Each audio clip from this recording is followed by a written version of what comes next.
Please turn your Bibles to Psalm 51. So we are returning to this psalm for a second sermon, the second in a series of 3 sermons. We will be reading again Psalm 51.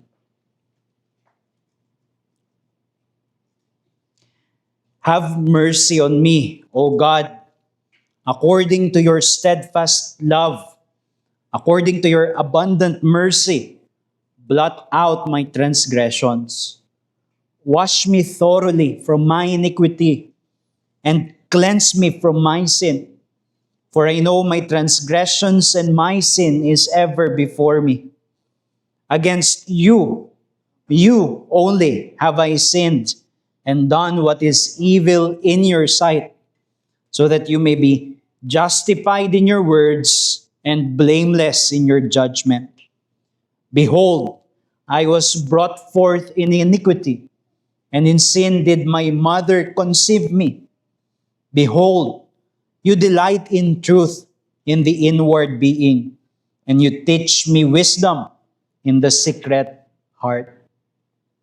Purge me with hyssop, and I shall be clean. Wash me, and I shall be whiter than snow. Let me hear joy and gladness. Let the bones that you have broken rejoice. Hide your face from my sins and blot out all my iniquities. Create in me a clean heart, O God, and renew a right spirit within me. Cast me not away from your presence, and take not your Holy Spirit from me. Restore to me the joy of your salvation, and uphold me with a willing spirit. Then I will teach transgressors your ways, and sinners will return to you. Deliver me from blood guiltiness, O God of my salvation, and my tongue will sing aloud of your righteousness. O Lord, open my lips, and my mouth will declare your praise. For you will not delight in sacrifice, or I would give it. You will not be pleased with a burnt offering. The sacrifices of God are a broken spirit, a broken and contrite heart, O God, you will not despise. Do good to Zion in your good pleasure. Build up the walls of Jerusalem. Then will you delight in right sacrifices, in burnt offerings and whole burnt offerings. Then bulls will be offered on your altar. This is God's word. Let us seek His help as we reflect on this passage. Gracious God, we come and we ask that you would, as the hymn that we would sing later, that you would show us 2 things. Your great love and our own unworthiness. And we pray that you would create this right temper of the Christian soul that recognizes that in ourselves we are nothing. We are sinners. We are frail creatures of dust.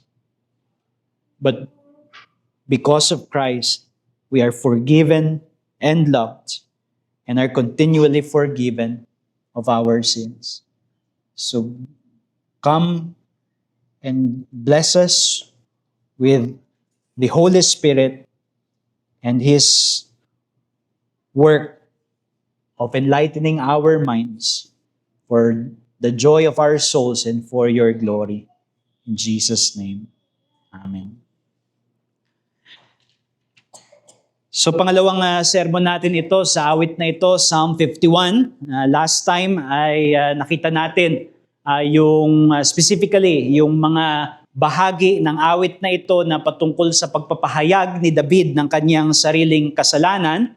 At dito makikita natin yung isa pang mahalaga na tema ng awit na ito. But as we already have learned, this psalm is a penitent psalm. Ibig sabihin, ito ay uri ng awit na panaghoy. It is also a lamentation psalm in that it is a psalm that expresses deep sorrow, but it is more specific because the psalmist is expressing a deep sorrow that is produced by sin, by his own sin. And therefore, it is called a psalm of penitence, a penitent psalm. At ang dahilan niyan, kagaya ng mababasa ninyo sa heading, ang historical setting ng awit na ito is that it was composed or sung when Nathan went to David after he had gone into Bathsheba. So alam natin na ang sumulat ng awit na ito is King David, the king of Israel, and the events that are recorded, the events that are behind this is recorded in the narratives of 2 Samuel chapter 11 and 12. Masasabi natin that this was David's greatest moral fall when he committed an adultery with Bathsheba, and when he schemed and conspired in order to have Bathsheba's husband killed just to hide his sins and to own this woman that he wanted to possess. It is an unimaginable wickedness, especially considering this was David. David, who is said to be the man after God's own heart. Just think of his situation. David was but a mere shepherd of actual sheep, not a shepherd king of God's people. And yet, by the grace of God, by God's favor, he was brought up from such a humble calling in order to be king over God's covenant people. And yet, despite of that, he fell blatantly, and we saw the great moral tragedy that unfolded in the narratives of 2 Samuel, not only when he committed the sin, but even the consequences of that after he has committed his sin. And yet, we also see in this psalm not only the depths of sin, gaano ba kalalim ang kalikasan ng kasalanan, we also see the heights that is reached by a truly penitent heart. Mula doon sa mga pangyayari na iyon, kung saan si David ay nalaglag sa kasalanan, his wicked episode, from that was born this psalm, Psalm 51, which is for us an inspired model of what goes on with a truly penitent heart. Maraming mga uri ng pagsisisi na huwad, hindi totoong pagsisisi. But if we want to understand what true repentance looks like, at least the inner motions of a truly penitent heart, then we have Psalm 51 as one of the best, perhaps the best in the Bible, that teaches us what goes on. What are the motions that goes on within a heart that is touched by the grace of God in order to be brought to true repentance, to true sorrow for sin, to a sorrow that is not worldly, which brings to death, but a sorrow that is godly, which brings to repentance and life and an experience of forgiveness. Doon sa nakaraan, nakita natin yung katotohanan that a truly penitent heart owns his sin in confessing to God.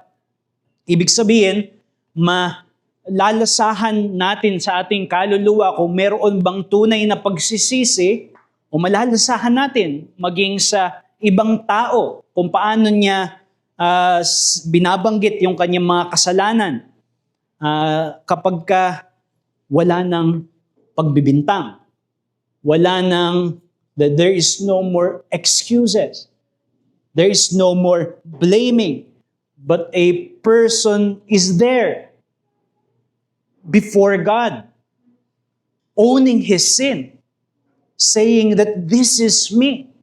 This is not the others. No matter how much they have added, circumstances have added to the temptation and the moral challenge, nevertheless, this is me. And I acknowledge that God's judgment is right.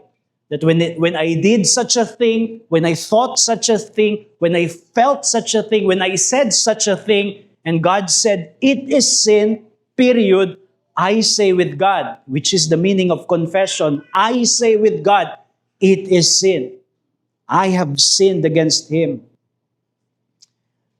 But you see, a contrite sinner must not stop at confession. If there is only confession and the recognition of sin, then we would only come to what is called worldly sorrow, as Paul says in 2 Corinthians. Worldly sorrow that does not bring to life, but brings to death. We must not stop at agreeing that we have sinned. We must come to that place of faith and boldness to come and ask God for mercy. Yung paghingi ng kahabagan, ng pagpapatawad at paglilinis ng Diyos. That is where we must be brought. That is where our contrition must bring us. Not to stop at a place of confession. At makikita natin yan dito sa psalmist. In the case of David, he was already, after confessing his sin, or alongside confessing his sin, he was also seeking to look away from himself in order to look to God for His mercy, for His grace, in order to find the remedy for his pitiful condition of being a sinner. Dahil nga nakita niya yung katotohanan ng kanyang pagiging makasalanan,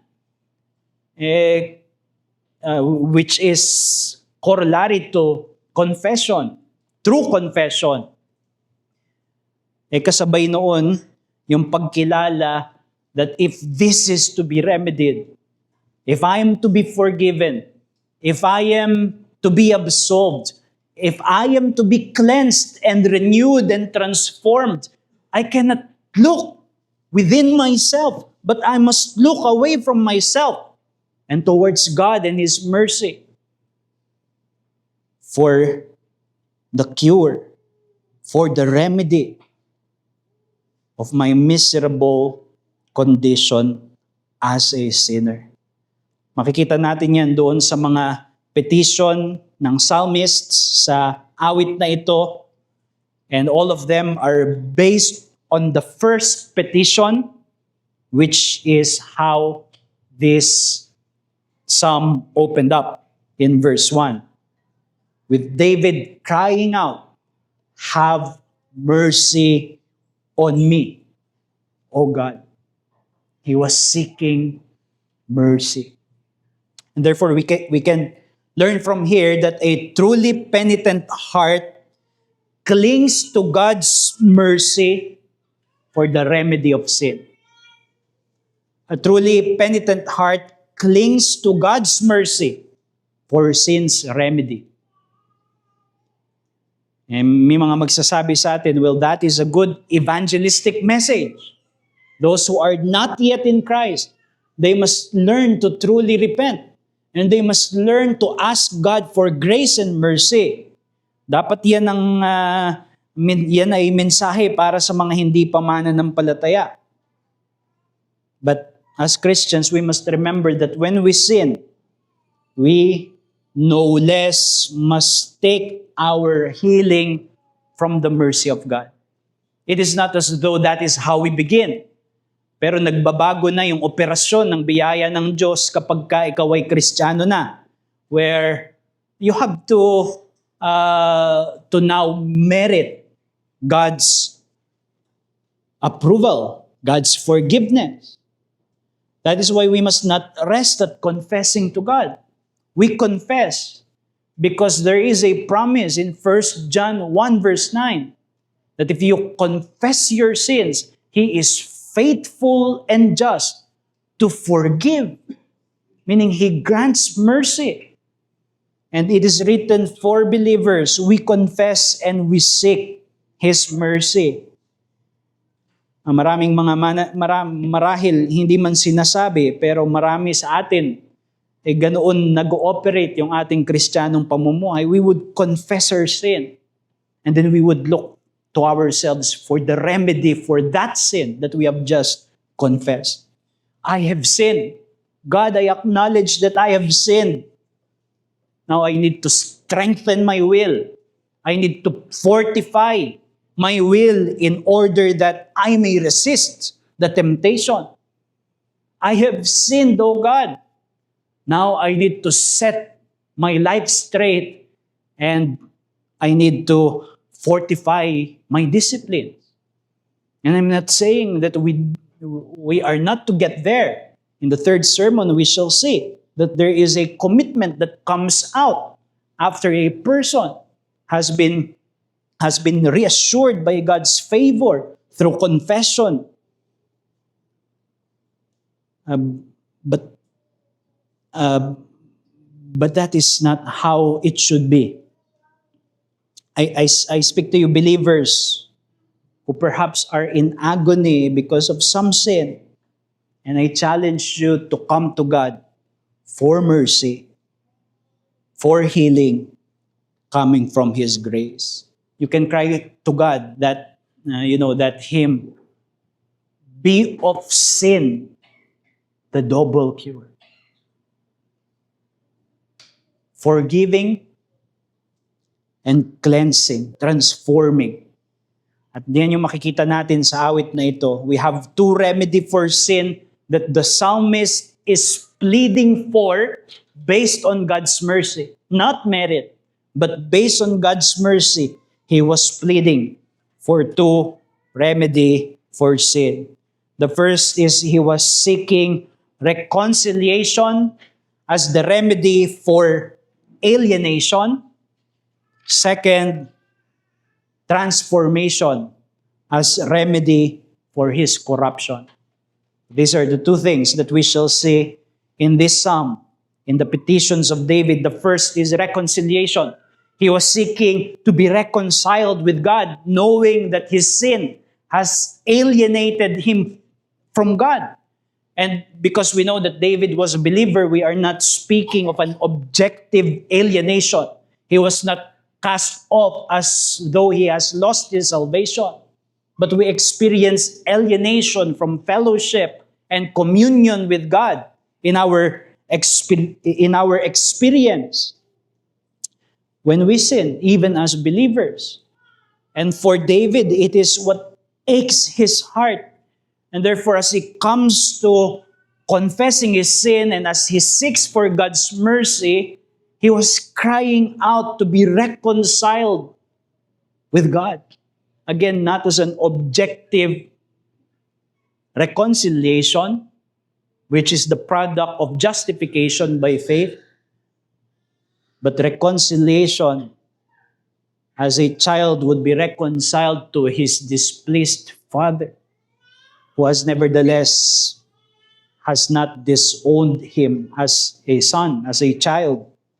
You find that in verse 8. There is a series here kung saan yung mga awit, meron siyang serye ng mga panalangin sa Panginoon na ang kanyang pangunahing dalahin ay panatilihin ng Diyos, panatilihin ng Panginoon sa kanya yung katiyakan that he is still under His favor, that he is still friends with God, we may say. You read from verse 8, let me hear joy and gladness. Let the bones that you have broken rejoice. His sins have broken his bones. Ibig sabihin, yung pinakamalalim na pait na naidulot sa kanya ng kasalanan ay yung kanyang kawalan ng katiyakan na ang Diyos ay meron pa ring pabor sa kanya. And so he is crying for those bones that have been broken, which is a metaphor for the spiritual injury that has been caused by his sin. He was crying out that the Lord would renew joy and gladness to his broken bones, to his broken soul. And then he cries out in verse 9, "Hide your face from my sins and blot out all my iniquities." Imagine the imagery, no, doon sa panalangin ni David. David is feeling the weight of God's displeasure. And it may be aptly described as though there is this sin that he has just done, and God's eyes were looking at it with great disapproval. Halimbawa, meron kang, alam mo na, meron kang depekto sa muka. Halimbawa, bagong bunot ka lang ng ngipin. Tapos yung kausap mo, hindi niya inaalis yung titig niya kung saan ka may depekto. Ibis na tignan ka niya sa mata, nakatingin siya sa bagong bunot mong ngipin. Di ba, nakakailang. For David, it is as though God's displeased eyes are set right towards the sin that he has committed. And God would not look away. God's frown would not be removed. And therefore he cries out, "Hide your face from my sins and blot out my iniquity." And then in verse 11, he says, "Cast me not away from your presence." This was David, who has written other psalms, like yung kanyang desire is to dwell in the house of God and gaze in the beauty of the Lord forever. This was the deepest desire of David's heart, that he would dwell in the Lord's house, to be in his presence day and night, to worship him, to gaze at his beauty. But now the unaccounted sin seems to be a hindrance to that deepest desire of his heart. And so he cries, "Cast me not away from your presence. Do not take that highest good from me." That is what my soul longs for. To enter your presence and dwell there forever. Would I be cut off from that? And so he cries out to God that he would not be forever alienated. And he asks, "Take not your Holy Spirit from me," which is not easy to understand. Some things that means in the Old Testament, the Holy Spirit can be taken away in the sense that the indwelling of the Holy Spirit, which is a blessing of salvation, can be taken away in the time of the Old Testament. I don't believe that that is the case. I believe that the experience of salvation is the same for all believers in the Old Testament and in the New Testament, with the difference that one is looking back and the others is those in the past were looking forward. Or it could mean just some blessings of the Holy Spirit, such as assurance and joy. It is taken away, even though he is not ultimately lost. However you take it, it is David crying out not to lose the sense of God's favor upon him by his sins.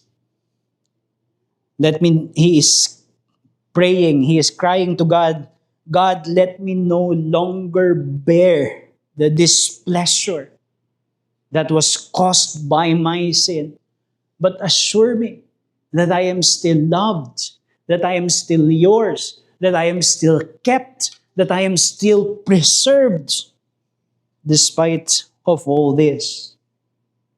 And he cries out, restore to me the joy of your salvation. Not his salvation, but the joy of your salvation. We do not lose our salvation if we are truly Christians, but we can lose the joy of our salvation, which is a miserable experience for a true believer. He is praying to God that he would be restored to that old, joyful communion with God in his presence.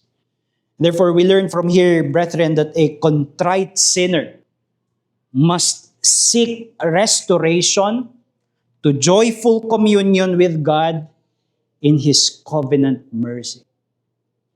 Yan ang dapat nakahinatnan ng isang tunay na nagsisisi at nagpapahayag ng kasalanan, yung maipanumbalik siya sa masayang pakikitungo sa Diyos batay sa kanyang biyaya.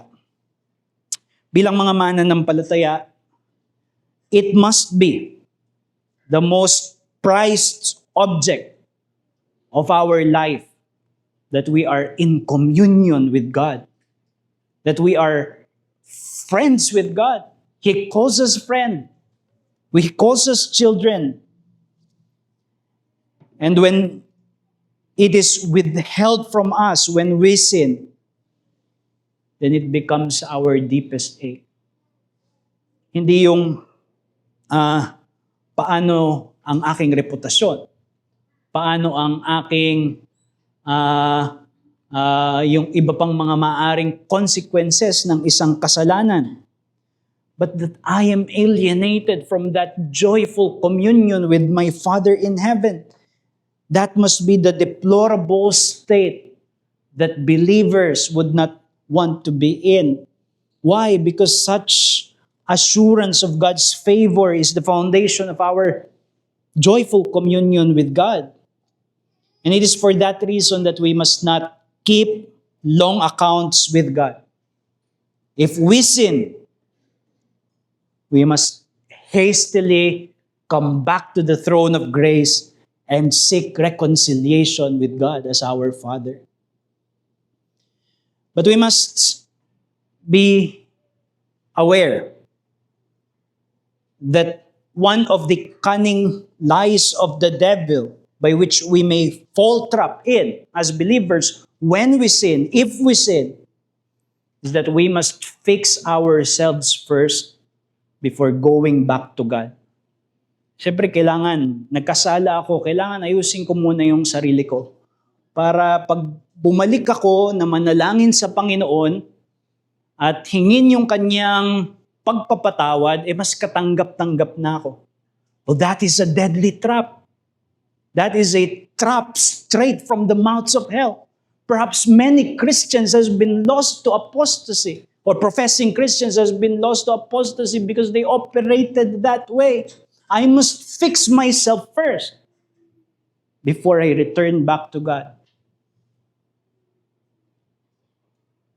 When we sin, the devil whispers, hindi mo ba iniisip na dapat meron ka munang some degree of improvement before you come back to the throne of grace?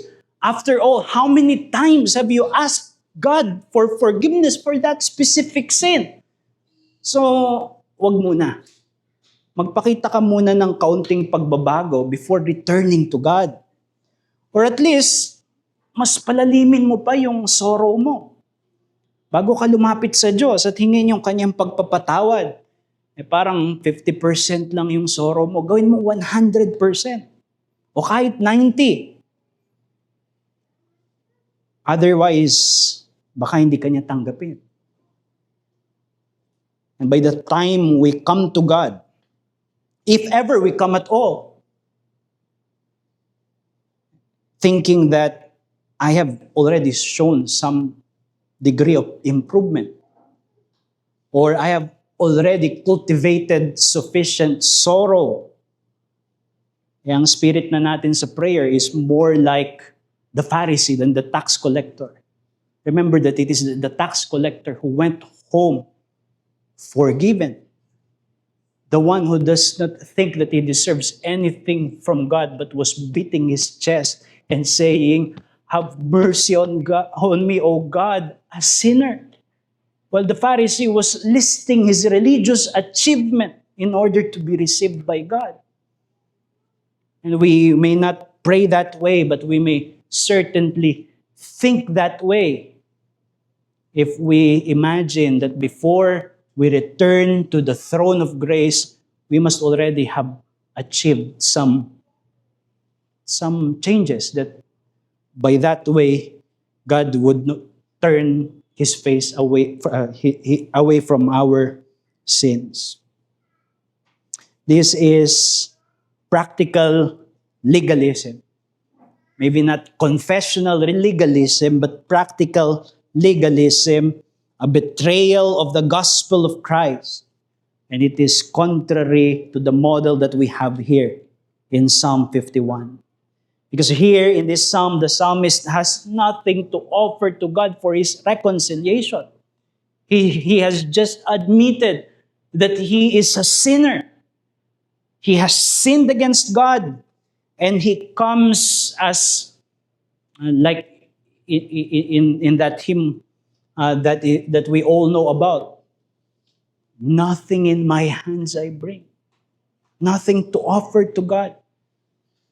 But a contrite heart, a broken spirit, seeking for mercy. Tayo, bilang mga mananampalataya, shouldn't we have even greater confidence to not tire ourselves in clinging to the mercy of God? For we know, better than David, how God can spare sinners. Of course, he knew, but only in dim shadows. We know as those in the time of fulfillment who understand that the Son of God has been nailed on that cross so that believers would be assured that God is for us and He can no longer be against us. There is now, therefore, no condemnation for those who are in Christ Jesus. And that reality is a wide invitation to the throne of grace for us to keep coming back, to not tire ourselves, coming back to the throne of grace to seek forgiveness, to seek mercy. We know how God can answer David's prayer, blot out my transgressions. It is a puzzle because God is a holy God. While He forgives iniquities, also in that same breath, in that same page of the scriptures, it says that God will punish iniquities. So how could He blot out transgressions? Because He has punished it in Christ for those who are in Him, for those who trust in Him. He has written it to Jesus' record upang ang iyong listahan ng mga kasalanan could be wiped out, clean slate, all removed, just as what we have read in the promised, in the assurance of pardon. Though your sins be like scarlet, it shall be whiter than snow. Kung ikaw ay hindi pa mananampalataya, you are alienated from God. But if you come to Jesus Christ with a penitent heart, confessing your sin, and believing that there is forgiveness in His cross, you shall be saved. And you shall know how is it to be a friend of God. Sana lumapit ka sa Panginoong Jesus at huwag ka nang mag-atubili. And for us believers, when we sin, do not delay. Do not delay, but haste to come to God in prayer. Bumalik ka sa panalangin sa Diyos upang hingin yung kanyang kapatawaran. Do not wait. Do not procrastinate. We must beware that time of delay between sin and prayer. It is more dangerous to have that time of delay between sin and confession, because it affords the devil an opportunity to keep you away. To say to you, wala ka nang aasahang biyaya. Huwag ka nang bumalik. Ayusin mo muna sarili mo. No, that we must take the challenge of the hymn that we have sung last Sunday. Let not conscience make you linger, nor fitness fondly dream. All the fitness he required is to feel your need of him. And if you have sinned, that is where you must feel your need of him the most. And so let not conscience make you linger. Even if God's throne appears a fearsome place to approach, I have sinned this sin again. I've done this so many times, and yet here am I again. And God's throne seems fearful. And you say, maybe there is no more left for me. And then you come still. With the resolve of Esther, no? Nung mag-a-appear siya dun sa kanyang asawang hari, even though it is against the law to come to that throne without as a surprise, sabi niya, if I perish, I perish. And he braved the throne of the king. And he found favor. And that was an evil king. You are coming to a God who is full of mercy. And if you have sinned, and even if it appears a fearsome throne, you say, if I perish, I perish. I will come back to the throne of grace and seek the Lord's mercy. Prior to the conversion of Martin Luther, yung kanyang confessions, yung confession niya at that time is that yung idea that God is angry at him was the most bothersome load against his legalistic conscience. Sabi niya, kahit sa confession, sabi niya, you have not done this correctly, you were not contrite enough, you omitted this in your confession. Even his confessions were not perfect, and it troubles his conscience. What happened to his conversion? Well, he understood mercy. And after those statements, he said, at last, by the mercy of God. He understood that even confession is not a merit. It is a soul returning back to his Creator and Redeemer. So are you delaying to come to God? Do not think of fitness. Think of mercy. Think of God's mercy. That is the first thing, reconciliation as remedy for alienation. And secondly, David is asking for transformation as a remedy for his corruption. That is what he cries out, especially in verse 10, where he says, create in me a clean heart, O God, and renew a right spirit within me. And again, we must understand that the basis of this petition is the one in verse 1. Have mercy on me, O God. He is asking this from the mercy of God, from the unmerited, undeserved favor of God, that God would transform him from within so that he would have a clean heart and that he would have a renewed and right spirit in order to be able to walk aright as a believer. And we learn therefore that a contrite sinner must seek inner moral change, but by God's enabling mercy and grace. So we does not stop at wanting forgiveness only. We seek forgiveness when we understand that sin is heinous, and therefore when we are forgiven, we don't go back into the pit. And we ask God to transform us by His mercy. Basically, the psalmist is asking here of God to produce in him what God demands of him. This is God's demand, that we would have clean hearts, that we would have upright spirits. And yet, hindi natin, if we fall into the logic na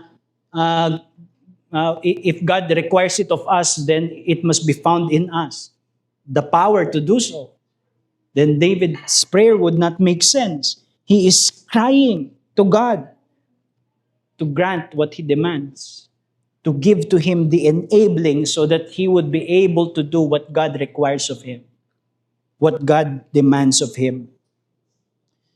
Why?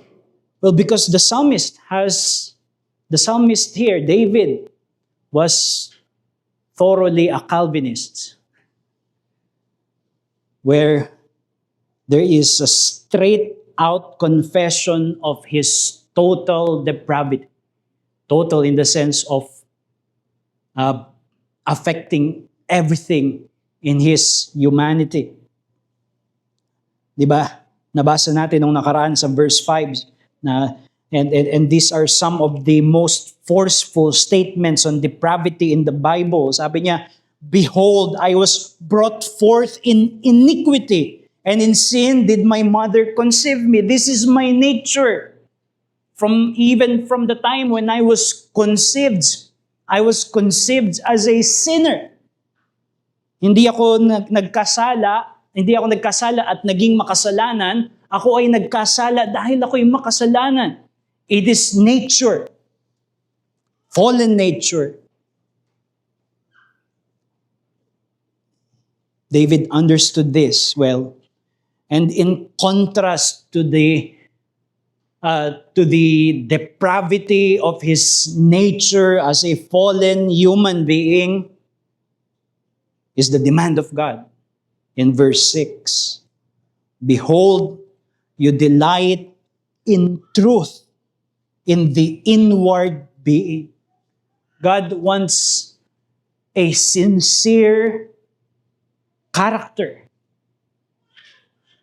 An inner character that is characterized by wholeness and integrity. So this is a terrifying contrast. This is what God requires. That we would be pure from within, not only from the outside, but from within. And yet, my nature is iniquity. I am conceived in sin. And it is for that he prays. What I believe is the best rendering of verse 6. "Teach me wisdom in the secret heart." It is a prayer. He is asking God to produce in him what God demands of him, what God wants of him. And this is the reason why a truly penitent sinner does not seek to improve himself first before he returns to God. Why? Because the contrite sinner, if he is truly contrite and broken by his sin, he has been ripped off all confidence in himself and is now aware of his sinfulness, of his depravity. And therefore, he is made to trust in God's sanctifying grace and mercy alone, both for his forgiveness and for any transformation, for any change at all, spiritual change. And thus he prays, create in me a clean heart, O God, and renew a right spirit within me. And therefore, that is the challenge to us, is that we don't grow weary in our struggle with sin.